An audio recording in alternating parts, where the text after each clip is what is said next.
భారత క్రికెటర్ దిగ్గజం సచిన్ టెండూల్కర్ తనయుడు అర్జున్ టెండూల్కర్ ఐపీఎల్లో అరంగేట్రం చేసి 4 ఏళ్లు అవుతున్నప్పటికీ అతడు ఆడిన మ్యాచ్ల సంఖ్య మాత్రం 5. అర్జున్ టెండూల్కర్ను ఐపీఎల్ 2021లో వేలంలో ముంబై ఇండియన్స్ తొలిసారిగా 20 లక్షల ప్రైజ్ మనీకి కొనుగోలు చేసింది.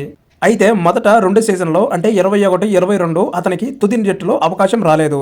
అనంతరం 2 ఏళ్ల సుదీర్ఘ నిరీక్షణ తర్వాత వాంఖడే స్టేడియంలో కోల్కతా నైట్ రైడర్స్పై అర్జున్ తన మొదటి ఐపీఎల్ మ్యాచ్ ఆడాడు.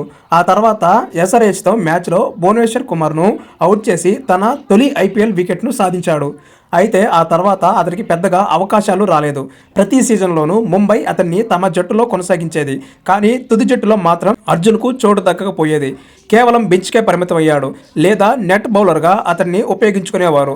అతడు 6 సీజన్లో అతడు ముంబై తరపున కేవలం 5 మ్యాచ్లు మాత్రమే ఆడాడు. అయితే ఐపీఎల్ 2026 సీజన్కు ముందు అర్జున్ టెండూల్కర్ను ముంబై ఇండియన్స్ నుంచి లక్నో సూపర్ జైంట్స్ ట్రేడ్ చేసుకుంది. దీంతో అర్జున్ తలరాత మారుతుందని అంతా భావించారు, కానీ ఇక్కడ కూడా అదే పరిస్థితి. లక్నో జట్టు బుధవారం ఏకనా స్టేడియం వేదికగా ఢిల్లీ క్యాపిటల్స్తో తలపడింది.